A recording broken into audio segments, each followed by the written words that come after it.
ભાવનગર મહાનગરપાલિકા હદમાં આવેલ ગુજરાત હાઉસિંગ બોર્ડમાં જર્જરિત ઇમારતો ખાલી કરવા મનપાએ નળ, ગટર અને લાઇટ કનેક્શન કાપતા 200 જેટલી મહિલાઓનું ડેલિગેશન કોર્પોરેશન રજૂઆત કરવા પહોંચ્યું હતું। ભાવનગર શહેરના આનંદનગર વિસ્તારમાં ગુજરાત હાઉસિંગ બોર્ડની અનેક વસાહતો આવેલી છે, જ્યારે મોટાભાગની વસાહતો જર્જરિત હોવાથી ગુજરાત હાઉસિંગ બોર્ડના એસ્ટેટ વિભાગ દ્વારા સર્વે કરી બિલ્ડિંગ રિનોવેશન કરવા અથવા ખાલી કરવા માટે નોટિસ આપવામાં આવી હતી। જો કે અહીંયા વસાહત કરતા લોકો ગરીબ અને મધ્યમ વર્ગના હોવાથી મોટા ખર્ચા કરી શકે તેમ નથી, ત્યારે નોટિસ મળવા છતાં ઘણા રહીશોએ મકાન ખાલી કર્યું નથી।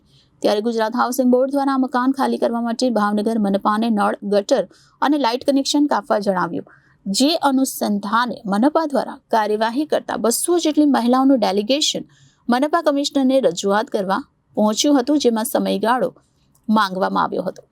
મહાનગરપાલિકા દ્વારા કામગીરી હાથ ધરવામાં આવી છે, જે અંતર્ગત શહેરમાં ઉતારી લેવા તેમજ ખાલી કરવા માટે મહાનગરપાલિકા દ્વારા નોટિસ આપવામાં આવી છે। ત્યારે અશ્વિન બોરના જૂના 3 માળિયા જે જર્જરિત હોય તેને ખાલી કરાવવા માટે મહાનગરપાલિકા દ્વારા 15 જેટલા કનેક્શન કાપી નાખવામાં આવ્યા છે। જ્યારે આજરોજ ડેલિગેશનની રજૂઆત કરતા કમિશનરે 10 દિવસનો સમય આપવામાં આવ્યો છે। જે બિલ્ડિંગ જર્જરિત ન હોય તેનો રિપોર્ટ હાઉસિંગ બોર્ડ દ્વારા આપવામાં આવશે તો તેના કનેક્શન પુનઃસ્થાપિત કરવામાં આવશે, અન્યથા આ બિલ્ડિંગના તમામ પ્રદર્શનો કાપવામાં આવશે। મારું નામ ઉદય બોરીસાગર છે, હું આનંદનગરથી આવું છું। આજ જો તમે આ જે 200થી 300 માણસો જે અત્યારે કોર્પોરેશન કમિશનર સાહેબની ઓફિસે આવ્યા છે, એકચ્યુઅલી કાલે અમને કમિશનર સાહેબ કોર્પોરેશન દ્વારા અમને નોટિસ મળવામાં આવી અને આજે એના અધિકારીને માની નળ, ગટર અને પાઇપલાઇન તોડવા આવ્યા અને ખાડા કાઢ્યા। તો અમે કમિશનર સાહેબને રિક્વેસ્ટ એ જ કરવા આવ્યા છે કે જ્યાં કમસે કમ 850થી 1000 માણસો રહે છે અને કમસે કમ 500 જેટલા ત્યાં મકાન છે, ફ્લેટ, બરાબર। તો હવે આ લોકો અત્યારે સાવ ગરીબ પરિસ્થિતિ છે, ઘરમાં ખાવાવાળા 5 જણા છે અને કમાવાવાળા 1 જણ છે।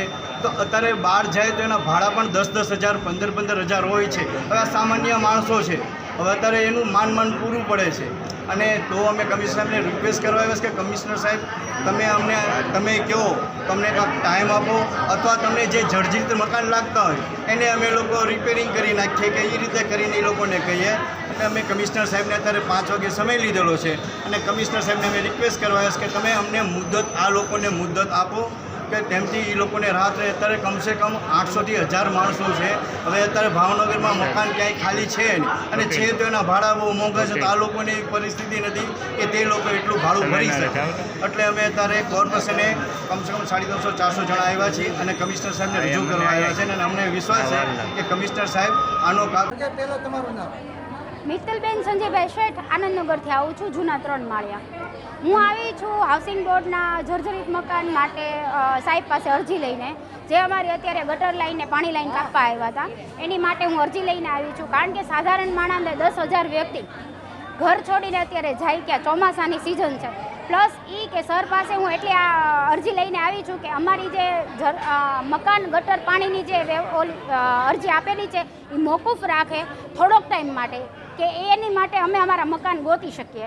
કારણ કે વધારે ભાડામાં અમારે બધા રોજિંદા લાવવાવાળા માણસો છે, 8,000 ભાડું, 10,000 ભાડું કોઈને પોસાય એમ નથી, 2-2.5 હજાર ભાડું ક્યાંય છે નહીં ભાવનગરમાં, આનંદનગરમાં। એટલે અત્યારે જો અમને ખાલી કરાવશે તો અમે ક્યાંય જઈ શકીએ એમ નથી। એટલે અમે એટલી જ આશા લઈને સાહેબ પાસે આવ્યા છીએ કે સાહેબ અમારી ગટર લાઈન ને પાણી લાઈન હમણાં અમને 2-3 મહિનાની મુદત આપે। અમે ચોમાસાની આશા રાખીએ છીએ કે ચોમાસું કાઢવા દે, પણ તમારા જે મકાનો છે એ પાડીને નવા ડેવલપમેન્ટ કરવા માટે હાઉસિંગ બોર્ડ તૈયાર થશે કે તમને કોઈ કિસ્સો? હાઉસિંગ બોર્ડે અમને કીધું હતું કે તમારું રીડેવલપમેન્ટ મકાનનું કરવામાં આવશે, પણ કોઈ એવી એમને તારીખ કે ડેટ કે એવું નથી આપ્યું કે કેટલા વર્ષ કેટલા કોણ ભોગવશે, તમે ભોગવશો? એવી અમારી પાસે કોઈ લખાણ કે અમારી પાસે કોઈ એવા એગ્રીમેન્ટ નથી કે કેટલો સમય પડ્યો રહેશે, કે ક્યારે કન્સ્ટ્રક્શન ચાલુ થશે, એવી કોઈ અમારી પાસે એગ્રીમેન્ટ કર્યું નથી। એટલે પ્લસ અમારે સાહેબને અરજી જ કરવા આવ્યા છે કે અત્યારે અમારી ગટર લાઈન ને પાણી લાઈન મોકૂફ